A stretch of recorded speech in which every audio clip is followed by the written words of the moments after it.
دا یو ناشنا خبره تاسو دې ته وګورئ دا صحیح حدیث کې راغلی دی نبی صلی الله علیه وسلم فرمایي من عدا الى المسجد ولا يريد الا ان يتعلمه خيرا او يعلمه یو سړی چې د کور نه راووتو په دې نیت باندې چې د مسجد ته ځمه د جمعات ته ځمه او دې کې بس د خیر خبره د قرآن حدیث د آخرت د عقیدې د اسلام یو خبره بس زه کامیاب بل ته وخیمه نبی صلی الله علیه وسلم دا مسلمان دا منځ کوونکی چې جمعات ته په دې اراده باندې راغلی حدیث ګوره د جملې ته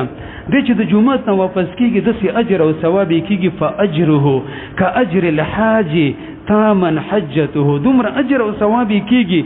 لکه یو حج چې کړي په یو منځ باندې او داسې حج چې هغه کامل وي په اعتبار د اجر په اعتبار د ثواب او په اعتبار د افعال او د مناسکو سره زما عزتمندو یو حج باندې نن سبا 12 روپۍ لګیږي د دې هم زیات او بیا چې په کلاسو شرطونه راوځي او پریویټ چې کم د کپ نه یو دغه رنګ هغه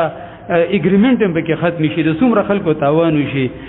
لیکن د الله نبی دلته چې کم دی په دې عمل باندې د پورا کامل اجر د حج ثواب اورولې دی او بیا یو سړی جمعه ته راځي د دې دپاره چې جمعه ته لاړ شي مونځ به وکړم او دغه رنګې څه د خیر خبره به هم زده کړم دغه وجه د زما عزتمندو موږ په دې خپل مسجد کې غالبا د هر مونځ سره د درس اهتمام کړی دی دا هم دې حدیث ته کتلی دي ولله الحمد د ماسپښین او د مازدیګر او دغه رنګې د ماسوتن زمونږ د قرآن او د حدیثو درسونه هم په دې بنیاد باندې دي تاسو ګورئ نو په شواروز کې اوس 5 منځونه دي نه چې یو منځ د یو حج عمره ثواب لري نه په شواروز کې 15 حجونه شو په هفته کې چې دی نو دا 15 شو او دغه رنګ په میاشت کې دا یو نیم سل جوړیږي او په کال کې دا 1300 جوړیږي ته دې ته وګوره فابشروا ایها المسلمون زما عزتمندو دا صحیح حدیث دی او دا حدیث دغه چې کوم دی